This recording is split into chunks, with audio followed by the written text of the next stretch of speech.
یا ایک سے زیادہ جو بیٹے ان کو ہولڈ میں رکھوں؟ یہ نیچرل ہے. دیکھیے یہ جو رشتہ ہے ساس کا اور بہو کا، اس میں یہ جو بیٹا ہے اس کے بارے میں پوزیسو ہونا یہ ازل سے ہے اور اس نے ہمیشہ رہنا ہے. جو اصل بات ٹالرنس کی ہے اور برداشت کی ہے وہ یہ ہے کہ ہم نے کبھی اپنے بچوں کی شادی کے مرحلے پہ ان کو نہیں بتایا، نہیں سمجھایا اور پڑھایا کہ اس نئی زندگی کو شروع کیسے کرنا ہے. یہ ایک آرٹ ہے. ایجوکیٹ کرنے کی آپ ضرورت اپنی گھڑی کو ٹھیک نہیں کر سکتے، فریج ٹھیک نہیں کر سکتے، آپ اپنے گھر کی بجلی بند ہو جائے اس کو بحال نہیں کر سکتے. تو ایک ان پڑھ آدمی کو بلاتے ہیں آپ، جو اس کا مکینک یا مستری ہوتا ہے وہ ٹھیک کر دیتے ہیں 1-2 منٹ میں، اس لیے کہ اسے وہ ہنر آتا ہے. ہمیں ہمارے معاشرے میں ان لوگوں کو کنسلٹ کرنا چاہیے، ان کے پاس جانا چاہیے جو ہمیں زندگی گزارنے کا ہنر سکھا سکے. یہ بات ہم نے ابھی اس پہ بحث ہی نہیں شروع کی. کسی اسکول میں، کسی کالج میں آپ مجھے بتا دیجئے کہ بطور سلیبس کے اس بات کو پڑھایا جائے بچیوں کو. میں نے اب شروع کیا ہے کہ میں یونیورسٹیز میں جا رہا ہوں، ہائی اسکولز میں جا رہا ہوں بچیوں کے، میں ان کو یہ بتانے کے لیے کہ بچے میرے پاس لڑ جھگڑ کے نہیں آنا، آپ نے اس طرح زندگی گزارنی ہے کہ جھگڑا ہو ہی نہیں. دیکھیے یہ جو برداشت ہے یہ ہم کیسے سکھائیں گے؟ لوگ خود برداشت کریں گے ماں باپ تو ان کے سامنے ایک مثال بنے گی. اگر پیرنٹس کے درمیان آپس میں کلیش ہے تو ان کے بچے کہاں سے سیکھ کے آئیں گے؟ ہمیں ساری بیٹیوں کو یہ سکھا کے گھر سے بھیجنا چاہیے کہ بیٹا زندگی شروع کرنی ہے اور اس کے کچھ آداب اور اس کے قواعد ہیں. مینول آف انسٹرکشن ہے، بڑی موبائل معذرت فون کے کا ساتھ دیتے ہیں جو آپ. بات آپ کہہ رہے ہیں سر بالکل ٹھیک ہے، لیکن ہمارے ڈبل سٹینڈرڈز کیوں ہیں؟ میں دوبارہ مجھے کہنے کی اجازت دیجیے کہ ایک ایسی شخصیت جس طرح میں نے ساس کا ذکر کیا، کہیں پہ سسر ہوتا ہے، کہیں پہ گھر کا بھائی ہوتا ہے، کہیں پہ ایک کریکٹر موجود ہوتا ہے، کریکٹر. لیکن سر یہ ڈوئل سٹینڈرڈز کیوں ہیں ہمارے یہاں پہ کہ اگر بیٹی کے لیے وہی باتیں ہوں تو وہ ظلم ہے، اور اگر بہو کے لیے وہی باتیں ہوں تو یہ جی مجھے کرنا چاہیے. سمپتیز آپ کی اپنی بیٹیوں کے ساتھ ہوتی ہیں کہ وہ جس گھر میں جائیں ان پہ نہ ہو، انہیں کام نہ کرنا پڑے، ان کو بہت زیادہ ذمہ داریاں نہ دی جائیں، لیکن بہو کے ساتھ وہ سب ضروری ہے. یعنی آسان لفظوں میں آپ یہ کہنا چاہتے ہیں کہ بیٹی کے لیے ہم چاہتے ہیں کہ وہ محل میں جائے اور صرف تخت پر بیٹھے، اور بہو جیسی بھی ہم پڑھی لکھی ایجوکیٹڈ جس طرح کی لائیں وہ نوکرانی سے اوپر نہیں سر ہوئی. یہ بھی ایڈ کر لیجئے کہ بہو چاند کا ٹکڑا بھی ہو، ہاں، ہاتھ بھی اس کا میلا ہوتا ہو کام کرتے ہوئے، پانی پیے تو وہ بھی نظر آئے، پڑھی لکھی بھی ہو، ویل ایجوکیٹڈ بھی ہو، ویل گرومڈ بھی ہو، نوکرانی بھی ہو، خدمت گزار بھی یہ ہو. آخری والا جملہ یہی کافی ہے. اچھا بس ٹھیک ہے، نوکرانی ہو سکتی. اس سے زیادہ عزت نہیں دینا چاہتے. نہیں سر، یہ کیوں ہے ڈبل سٹینڈرڈ سر؟ دیکھیے یہ جس کو آپ ڈبل سٹینڈرڈ کہہ رہے ہیں یہ دراصل بنیادی طور پہ وہی جو میں عرض کر رہا ہوں کہ جو سماجی ڈھانچہ ہے ہمارا، یہ اس کے اندر انہیرنٹ ڈیفیکٹ ہے. آپ جب بھی زندگی میں اپنے کوئی فیصلہ کرنے لگتے ہیں تو آپ کو وہاں پہ آ کے اکثر اوقات اس دقت کا سامنا کرنا پڑتا ہے کہ یہ فیصلہ جو میں کر رہا ہوں اس میں میرا نفع نقصان کیا ہے. کبھی کوئی لوگ آپ کو بہت کم لوگ ملیں گے جو اپنے نقصان میں بھی وہ فیصلہ کر دیں کہ جو درست ہو اور راست فیصلہ. بجا فرما رہے ہیں. تو یہ چیزیں جو ہیں ہمیں اس کو مجموعی طور پہ دیکھنا ہے. میں اس پہ مختصر اس کو جو میں نے کیا وہ یہ تھا کہ یہ جو میاں بیوی کا رشتہ ہے یہ تن من دھن سے نبھ سکتا ہے. جی. اب اس میں بڑی مزے کی بات ہے کہ بیوی یہ کہتی ہے جی میں صبح سے رات تک کام کرتی ہوں، خاوند کہتا ہے جی میں صبح سے رات تک تن دھن لگا دیتا ہوں، جتنا کماتا ہوں گھر لے آتا ہوں، محنت کر کے محنت کر رہا ہوں، اپنا سارا کچھ لٹا دیا اس گھر پہ، میری بیوی خوش نہیں ہے. بیوی کہتی ہے میں صبح سے رات تک بچوں کے ساتھ کھپتی رہتی ہوں، میرا خاوند خوش نہیں ہے. تو اس میں جو چیز کم ہے دونوں میں وہ میں گارنٹی سے کہہ سکتا ہوں، آپ میرے تجربے کی بنیاد پہ اس بات کو ایز اے رول سمجھ لیجئے کہ آپ تن لگا دیں، دھن لگا دیں، اگر آپ کا من شامل نہیں ہے تو آپ کی زندگی میں خوشی نہیں آ سکتی. Very well said. بھٹی صاحب میں آپ کی طرف آؤں گا. جس طرح بھی سر نے فرمایا ہے آپ جتنی مرضی کوششیں کر لیں، آپ جتنی مرضی مشقتیں کر لیں، لیکن جب آپ دل سے نہیں صاف ہوں گے، نیت سے نہیں صاف ہوں گے تو پھر یہ معاملات ایسے ہی رہیں گے. اس کے ساتھ ایک اور چیز اور شامل کر جی. سیدنا عمر رضی اللہ تعالیٰ عنہ کے پاس ایک خاتون اسی طرح آئیں کہ مجھے خلا چاہیے، میں خاوند سے طلاق مانگتی ہوں وہ دیتا نہیں، مجھے خلا لے کر دیں. تو سیدنا عمر رضی اللہ عنہ نے پوچھا کہ وجہ کیا ہے، کیوں اس کے ساتھ نہیں رہنا چاہتی؟ کہتے جی شادی کو اتنا عرصہ ہو گیا، ہمارے درمیان انڈرسٹینڈنگ پیدا نہیں ہو سکی، کوئی محبت کے جذبات پیدا نہیں ہو سکے. تو سیدنا عمر رضی اللہ عنہ نے کوڑا پکڑا، کہا چپ کر کے چلے جاؤ. کتنے گھرانے ہیں جو محبت کے ساتھ بچ رہے ہیں اور چل رہے ہیں. یہ گھر جو ہے یہ محبت سے انڈرسٹینڈنگ سے نہیں، یہ برداشت سے چلتا ہے. اپنے حقوق لو، اس کے دو، اور صبر کرو اور برداشت سے گھر چلاؤ، ایسے چلے گا. تو تو سر خوبصورت باتیں کر رہے ہیں. یہاں میں ایک بات آپ کے ساتھ ایڈ کرنا چاہوں گا, یہ بڑی امپورٹنٹ طرف آپ لے گئے ہیں بات کو.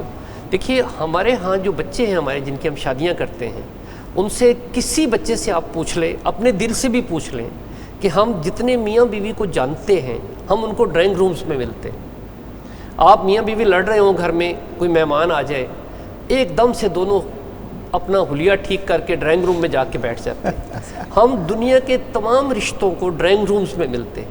ہم نے زندگی میں اگر رشتے دیکھے ہیں میاں بیوی کے, تو باپ کو دیکھا ہے بطور خاوند کے اور ماں کو دیکھا ہے بطور بیوی کی, اور اب اس رشتے کا معیار سامنے رکھ کے ہم اپنی زندگی کو بنانا چاہ رہے ہیں. اب کسی کپل سے پوچھیں جا کے علیحدہ علیحدہ, میرے پاس چونکہ اس وقت 1300 کیس ہیں, تو 1300 لوگوں کا مطلب 2600 لوگوں سے میں نے پوچھا ہے, تو وہ سارے کے سارے لوگ ایک طرح کی پرابلمس کا شکار ہیں جن کو ہم آئیڈیلائز کر رہے ہیں. اگر آپ ان کی زندگی کے اندر جا کے دیکھیں, اپنے بہن بھائیوں کی زندگی میں دیکھیں, جن کو سمجھتے ہیں بڑی آئیڈیل زندگی گزار رہے ہیں, تو وہ برداشت کر رہے ہیں ایک دوسرے کو. تو یہ جو برداشت ہے, یہ جو ٹالرنس ہے, یہ بہت امپورٹنٹ بات ہے. اگر آپ لوگوں کو ملیں, دیکھیں, جائزہ لیں, تو آپ اللہ کا شکر ادا کریں, ہر سانس کے ساتھ جوڑا شکر ادا کریں.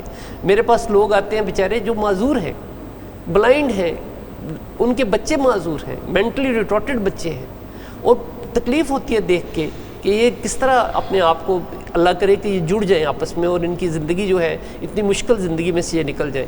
جو بالکل نارمل لوگ ہیں, جن کے سارے حواس قائم ہیں, جن کو اللہ تعالیٰ نے ہر نعمت دی ہوئی, بلکہ وہ زیادہ پریشانی کے عالم میں آتے ہیں میرے پاس کہ جی بس طلاق ہونے والی ہے, نوٹس دیا ہوا ہے, اب یونین کونسل میں کیس چلا گیا ہے, اب عدالت میں کیس چلا گیا ہے.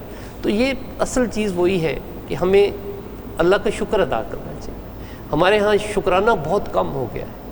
مجھے خوف آتا ہے دیکھ کے, میں پوچھتا ہوں میاں بیوی سے کہ آپ لوگوں میں وہ کیا چیز اور چاہیے آپ کو کہ جس پہ آپ اللہ کا شکر ادا کریں. ایک دفعہ اس مرحلے پہ آ کے یہ سوچ لو کہ ہم کتنے لوگوں سے بہتر ہیں. میں تو لوگوں کو دکھا نہیں سکتا, سیکریسی کا مسئلہ ہوتا ہے. میں کہتا ہوں ایک دن میں آپ کو ساتھ بٹھا لوں, آپ دوسرے لوگوں کو سنیں اور دیکھیں, تو آپ اسی وقت صلح کر کے گھر چلیں. ٹھیک ہے. اچھا سر, یہ بھی فرمائیے گا کہ جس طرح ہم ابھی یہاں پہ ذکر بھی کر رہے ہیں, ہم کہتے ہیں کہ ایسا کوئی رشتہ جو کہ بڑا خوبصورت رشتہ ہے, جس سے اور زندگیاں بھی وابستہ ہیں, اگر وہ ٹوٹ رہا ہے یا ٹوٹنے کے قریب ہے, تو اس میں بڑے کیا کردار ادا کرتے ہیں, پازیٹیو اور نیگیٹو؟ آپ سے بہتر ہمیں کوئی نہیں بتا سکے گا کہ گھر جوڑتے بھی ہیں اور توڑتے بھی ہیں. اس پہ ذرا تھوڑی روشنی ڈالیے. ایک بات تو آپ طے کر لیں کہ ہم نے پتہ نہیں یہ کب سے, میری ہوش سنبھالنے سے بھی پہلے سے یہ بات طے ہے کہ ہم لوگ کہتے ہیں میں نے میاں بیوی کے مسئلے میں نہیں آنا. میں نے اپنے پیرنٹس کو یہ کہتے ہوئے سنا ہے, میں نے نانی نانے کو بھی یہ کہتے ہوئے سنا ہے کہ میاں بیوی کے جھگڑے میں نہ پڑھو. بھائی یہ غلط بات ہے, آپ ہی کو پڑھنا ہے. کل آپ میاں بیوی ہیں, آپ کے درمیان مسئلہ ہوگا تو کون آئے گا آپ کی صلح کرانے کے لیے؟ ہم لوگ تو اب سڑک پہ جا رہے ہیں, دو لوگ آپس میں لڑ رہے ہیں, بلکہ ایک کمزور کو کوئی طاقتور مارے, پھر بھی ہم اس کی مدد کرنے کے لیے سامنے نہیں آتے. ہم لوگوں نے لوگوں کے ڈسپیوٹس کو ان پہ چھوڑ دیا ہے. اگر سارا سماج یہی رویہ اختیار کرے گا تو آپ کو صلح کرانے والا کوئی نہیں ملے گا. کوئی نہیں ملے گا. میں چیف جسٹس ریٹائرڈ ہوں, جی. بچے میرے ساتھ بدتمیزی کرتے ہیں ٹیلی فون, جب ان کو پتہ بھی نہیں ہوتا میں کون ہوں. جب کس سے بات کر رہے ہیں وہ صلح کے عمل میں, جب ان کی منت سماجت کرتا ہوں, ان کو سمجھاتا ہوں, ان کی غلطیوں کی نشاندہی کرتا ہوں, لڑ پڑتے ہیں آپ سے. لیکن اللہ کا شکر ہے کہ میں چونکہ اس پوزیشن میں بیٹھا ہوں کہ میں نے ان کی صلح کرانی ہے. اگر مجھے غصہ آ گیا خدا نہ خواستہ, پھر ان کی صلح کس نے کرانی؟ اور ہم تو کوئی کیس ختم نہیں کرتے, بند نہیں کرتے کیس کو, اس کو لے کے چل رہے ہیں کہ بس یہ کبھی نہ کبھی کسی نہ کسی مرحلے پہ ان کی صلح ہو جائے گی. سر آپ تو بڑے ہونے کا کردار ادا کر رہے ہیں, تو یہ جو بزرگوں کو فیملی یہی کے کرنا بڑے چاہیے, ہوتے ہیں وہ کیا کرتے ہیں؟ یہی کرنا چاہیے. پیرنٹس کی یہ ذمہ داری ہے, نانی نانا کی ذمہ داری ہے, دادی دادا کی ذمہ داری ہے کہ اگر ان کو اپنے بچوں سے اور بچوں کے بچوں سے محبت ہے تو وہ اپنا پورا کردار ادا کریں, نظر رکھیں ان پہ. باقی چیزوں پہ رکھیں نہ رکھیں, اس بات پہ نظر رکھیں کہ ان کے بچے جو ہیں وہ کہیں ان کی زندگی میں کوئی تعطل تو نہیں ہے. میاں بیوی آپس میں ناراض ہیں, ایک دن ہو گیا, ماں باپ دیکھ رہے ہیں میاں بیوی آپس میں بات نہیں کر رہے, بھائی پوچھو ان سے, سختی کرو اس معاملے میں کہ آپس میں بات کریں. بچے, اب میں نے بچوں سے پوچھنا شروع کیا, ہم نے ایک نیا سلسلہ شروع کیا ہے کہ گھر کے بچے بھی مجھے فون کر سکیں, اور میں ان کو پیرنٹس کو نہیں بتاؤں گا کبھی بھی کہ ہمیں کس نے فون کیا ہے.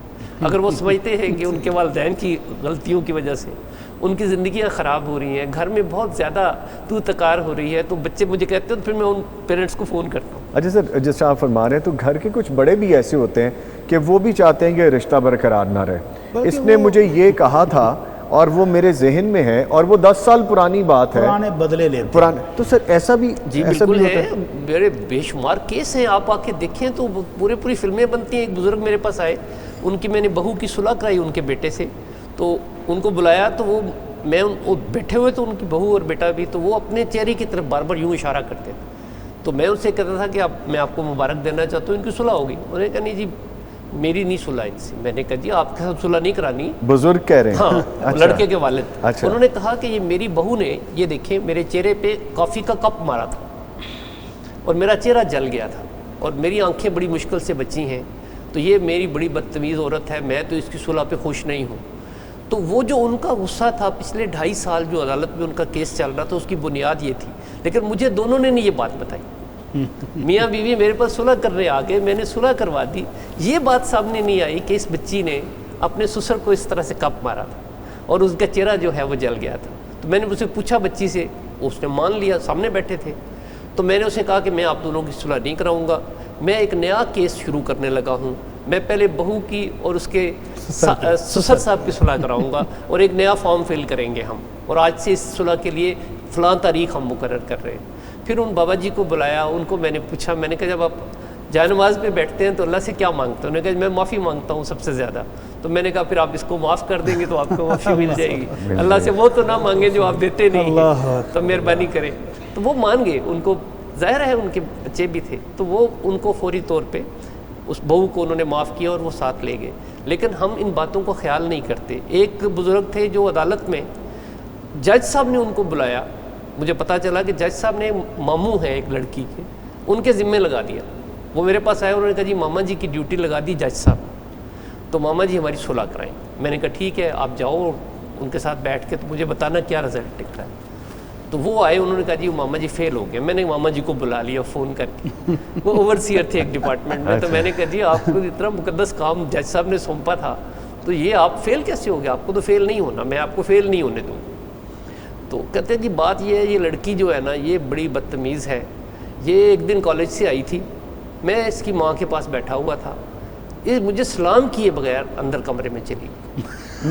یہ بڑی امپورٹنٹ بات ہے. یہ بات ماما جی مجھے بتا رہے ہیں 9 سال پرانی بات ہے. شادی کے 9 سال پہلے, شادی سے 9 سال پہلے اس بچی نے یہ کام کیا. آج وہ ماما جی صلح کرانے بیٹھے تو انہیں یاد آیا وہ اپنا غصہ نکال رہے ہیں. شادی سے 9 سال 9 سال پہلے پہلے کی بات. اسٹوڈنٹ تھی وہ, اس نے کہا جی یہ 9 سال پرانی بات بتا رہے ہیں. تو یہ جو ہم صلح کرانے والے بزرگ آتے ہیں, ہم یہ نہیں سوچتے کہ ان کے بھی غصے ہیں. تو سر ایسے بھی تو بزرگ ہوتے ہوں گے جو چاہتے ہوں گے کہ یہ گھر بس جائے, وہ میاں بیوی نہ چاہ رہے ہوں کہ ہم نہیں رہنا چاہتے, کوئی ایسی شرائط جس طرح بڑے مشکل قسم کے حالات پیدا کر دیے جاتے ہیں, کوئی نان نفقے کے حوالے سے, کوئی رہن سہن کے حوالے سے, ایسے بھی بزرگ ہوں گے جو کہتے ہوں گے ہم گارنٹی دیتے ہیں. جی میں نے آپ کو ایک مثال دی تھی اپنی لاسٹ ٹاک میں کہ ایک بزرگ میرے پاس آئے تھے جنہوں نے کہا کہ میرا بیٹا میری بہو کو خرچہ نہیں دیتا, اسی بات پہ عدالت میں کیس چل رہا, تو میں اس کو اپنی پینشن لکھ دیتا ہوں, تو یہ میری پینشن لے لیا کرے, لیکن میرے جو پوتے ہیں ان کو مجھ سے علیحدہ نہ کریں. تو یہ اس طرح کے بزرگ بھی ہیں جو بیچارے اس حد تک بھی جانے کے لیے تیار ہیں. تو ان کو میں نے کہا آپ کب سے دیکھ رہے ہیں کہ میاں بیوی آپس میں ناراض ہوتے ہیں, بات چیت ان میں تعطل آ جاتا ہے. 24 گھنٹے سے زیادہ تعطل نہیں آنا چاہیے. میاں بیوی کو یا تو خود ہی صلح کر لینی چاہیے یا پیرنٹس کو پریشرائز کرنا چاہیے انہیں کہ آپ آپس میں صلح سے رہو. اور یہ اس کا بڑا فرق پڑتا ہے. دیکھیے آپ نے جیسے مثال دی کہ نمازی اٹھ کے چلے جاتے تھے کسی کے گھر میں جن کے گھر لڑائی ہوتی تھی, تو سماجی دباؤ میں صلح کر لیتے کہ سارے بزرگ کہہ رہے ہیں تو چلو مان جاؤ, دشمنی تو ہے نہیں کوئی. اور یہاں تو ڈپلومیسی چلتی ہے ملکوں کے درمیان. آج ہم انڈیا کے ساتھ بڑے تلخ تعلقات میں بیٹھے ہوئے ہیں, لیکن اس وقت بھی بیک ڈور ڈپلومیسی چل رہی ہے. ہمارے ڈپلومیٹس جا رہے ہیں, ان کے لوگ آ رہے ہیں, بارڈرز پہ بیٹھے ہوتے ہیں یہ بڑے بڑے ہمارے سینئر آفیسرز, اور آپس میں کوشش کر رہے ہوتے ہیں معاملات کو ٹھیک کرنے کی. تو گھرانوں میں بھی اس طرح کے لوگوں کو, لیکن اس کے لیے وہی ہے کہ کلچر ڈیولپ کرنا پڑے گا کہ ہم سارے کوشش کریں کہ ہم زیادہ سے زیادہ لوگوں کی وہ ایک کلچر بنا دیں صلح کا. آپ کے 2 ملازم ہیں وہ آپس میں لڑے ہوئے ہیں, آپ ان کو پکڑ کے صلح کرائیں ان کی. آپ کا کسی سے جھگڑا ہے, آپ اپنا دل صاف کر کے ڈیلیٹ کر دیں اس کو, اس کی غلطی کو معاف کر دیں, ورنہ آپ کو اللہ سے معافی مانگنے کا حق نہیں پہنچتا. کیا ہے کہ ہم جو چیز کسی کو دے نہیں رہے وہ اپنے خود اللہ میاں سے مانگے کہ مانگتے ہمیں دے مانگے، ہیں، جی۔ وہ تو آگے سے مار پڑنی چاہیے ہمیں بڑی اس بات۔ بڑی صاحب وہ کمپلیٹ کر دیجئے جو آپ بتا رہے تھے کہ پہلے ہوتا تھا کہ بڑے بزرگ بیٹھتے تھے، گھر کے معاملات ہوتے تھے، کوئی محلے کے معاملات ہوتے تھے، بیٹھتے تھے، پھر وہ معاملہ ختم ہو گیا میں تو بڑے کہتا ہوں مسائل کہ پیدا وہ ہو گئے۔ بزرگوں کے جانے کے بعد وہاں پر ایسا فساد ہے کہ ایسا فساد کبھی نہیں دیکھا تھا۔ اب وہی چھوٹا سا گاؤں ہے، اور میں پچھلے دنوں میں پتہ ہے آپ کو ایک جنازہ پڑھنے گیا ہوا جی بالکل، گاؤں کے لوگ ایک فیملی کی طرح ہوتے ہیں۔ اب وہ جو بزرگ فوت ہوئے میرا کوئی ان کے ساتھ رشتہ نہیں تھا، لیکن جیسے ہی فوت ہوئے انہوں نے مجھے فٹ فون کیا، جی صاحب آ جائیں، آپ نے جنازہ آپ نے پڑھانا ہے، اور میں گیا ہوں۔ تو اس طرح کے تعلقات ہوتے ہیں، لیکن اب وہ نفرتیں ایسی ہیں کہ سگا بھائی بھائی سے نہیں بات کر رہا، بہن بھائی سے بات نہیں کر رہی۔ کیا وجہ ہے؟ وہ جو سمجھانے والے بزرگ تھے وہ نہیں رہے، اب لڑانے والے بزرگ آ گئے، دفع کر، لڑکیاں کی کوئی کمی ہے، اس کو فارغ کر اور کر دیں گے تیری شادی۔ اور لڑکی کو کہہ رہے ہیں دفع کر، تو اس کے ساتھ خوش نہیں ہے تو آ جا اور لے لیں گے۔ تو اب اس کی وجہ سے فساد ہو رہا ہے، جبکہ نبی کریم صلی اللہ علیہ وسلم، ہمیں مثال لینی چاہیے نا ادھر سے۔ جی بالکل بالکل، شیخ ڈاکٹر صاحب بھی فرما رہے ہیں، جسٹس صاحب بھی فرما رہے ہیں، اور ہم بھی عرض کر رہے ہیں کہ بزرگوں کو تا حیات یہ نہیں سمجھنا چاہیے کہ اب ہم ذمہ داریوں سے فارغ ہو گئے، بلکہ ان کو ہر وقت اپنی ذمہ داری سمجھنی چاہیے۔ نبی رحمت صلی اللہ علیہ وسلم اپنی لخت جگر سیدہ فاطمہ زہرا کے گھر آئے، اور گھر میں عربوں کے ہاں 12 بجے کلولے کا ٹائم ہے، اور مرد حضرات گھر میں ہی ہوتے ہیں، آرام کر رہے ہوتے ہیں۔ تو آپ نے دیکھا کہ میرے داماد اور میرے بھائی سیدنا علی گھر میں نہیں ہیں، اس وقت کہاں جا سکتے ہیں؟ وہ بیٹی سے پوچھا کہ وہ میرا بیٹا کدھر ہے، بھائی میرا کدھر ہے؟ تو بیٹی نے بتایا اللہ کے رسول وہ کچھ تھوڑی سی میرے ساتھ رنجش ہونے کی وجہ سے ناراض ہو کے گھر سے چلے گئے ہیں۔ اب دونوں جہانوں کے سردار داماد کو تلاش کرنے کے لیے باہر جاتے ہیں، اور ایک صحابی کو بھی بھیجتے ہیں کہ دیکھو علی کدھر ہے رضی اللہ تعالی عنہ۔ اور ڈھونڈتے ڈھونڈتے آپ نے دیکھا کہ سیدنا علی جو کلولے کا ٹائم ہے وہ گھر پہ آرام نہیں کیا، تو مسجد کے سین میں کچے فرش کے اوپر بجری کے اوپر لیٹے ہوئے، اور ان کی جو چادر ہے اوپر والی وہ گری ہوئی ہے، اور مٹی جو ہے کمر پر لگی ہوئی ہے۔ تو نبی رحمت صلی اللہ علیہ وسلم نے بڑے پیار سے شفقت سے جا کر پاس بیٹھ کے اپنے دست مبارک سے وہ مٹی صاف کی، اور ساتھ کہا قم یا ابا تراب، مٹی میں سونے والے اٹھو، اللہ یہ جگہ نہیں سونے کی، تیرے گھر میں جگہ ہے سونے کی۔ تو ان کو راضی کر کے منا کے تو گھر واپس بھیجا، تلخی ختم۔ تو والدین کو یہ شفقت، یہ محبت، یہ نرمی تاحیات رکھنی ہے، یہ نہیں کہنا کہ آپ بچے اپنے گھر والے ہیں جی ہم کیوں دخل اندازی کریں۔ جیسے جسٹس صاحب فرما رہے تھے میاں بیوی سے جھگڑے نہیں پہنا، بھائی تم نے نہیں پہنا تو پھر کن نے پہنا؟ کمال ہو گئی۔ تو جب تک والدین یہ شفقت کرتے رہیں معاملات بالکل سلجھ جاتے ہیں، لڑائیاں کوئی گھر ایسا نہیں۔ جیسے آپ فرما رہے ہیں سر، مجھے اس میں سے 2 سبق مل رہے ہیں۔ ایک تو نارملی یہ ہوتا ہے نا سر کہ اپنی بیٹی کا ساتھ دیتے ہیں، جیسے نبی کریم صلی اللہ علیہ وسلم کا آپ نے ابھی بیان فرمایا کہ وہ اپنے داماد کے لیے گئے، جی داماد کے لیے۔ تو سر یہ کتنی خوبصورت مثال ہے، یہ بھی یہاں سے بھی سبق ہے ہمارے لیے۔ ایک اور مثال پر جی پلیز۔ سیدنا عمر رضی اللہ تعالی عنہ اپنی بیٹی حضرت حفصہ کو سمجھایا کرتے تھے، کیونکہ سونکنوں کی آپس میں رنجش بھی بہت شدید ہوتی ہے۔ تو ایک دن ان کے ہمسائے نے آ کر سیدنا عمر کا دروازہ بڑی زور زور سے پیٹا، تو رات کے ٹائم ہمسائے نے جب دروازہ پیٹا تو سیدنا عمر اپنی چادر پکڑی بھاگے، آتے ہی پوچھتے حملہ ہو گیا؟ کہتے ہیں نہیں حملہ نہیں ہوا، اس سے بھی بڑا کام ہو گیا۔ اس سے بھی بڑا کام؟ کہتے ہیں اللہ کے نبی صلی اللہ علیہ وسلم نے اپنی بیویوں کو طلاق دے دی ہے۔ اللہ کے نبی صلی اللہ علیہ وسلم ناراض ہو کر اوپر والے کمرے میں تشریف فرما ہیں اور اپنی بیویوں سے بول چال بند ہے۔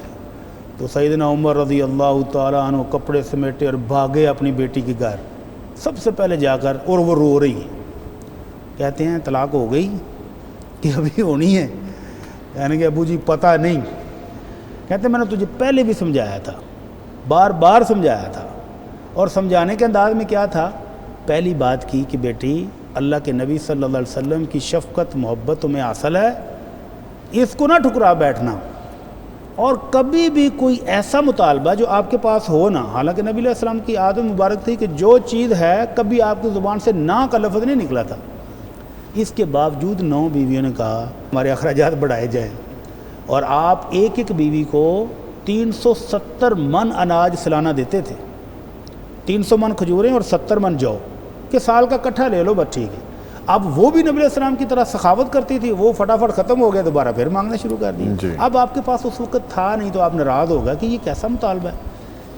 تو حضرت عمر رضی اللہ تعالیٰ عنہ بیٹی سے کہا، میں نے آپ کو کہا تھا کہ اللہ کے رسول سے کوئی ایسا مطالبہ نہیں کرنا کہ جو ان کے پاس ہو نہ، اور جو مانگنا ہے مجھ سے مانگ لینا۔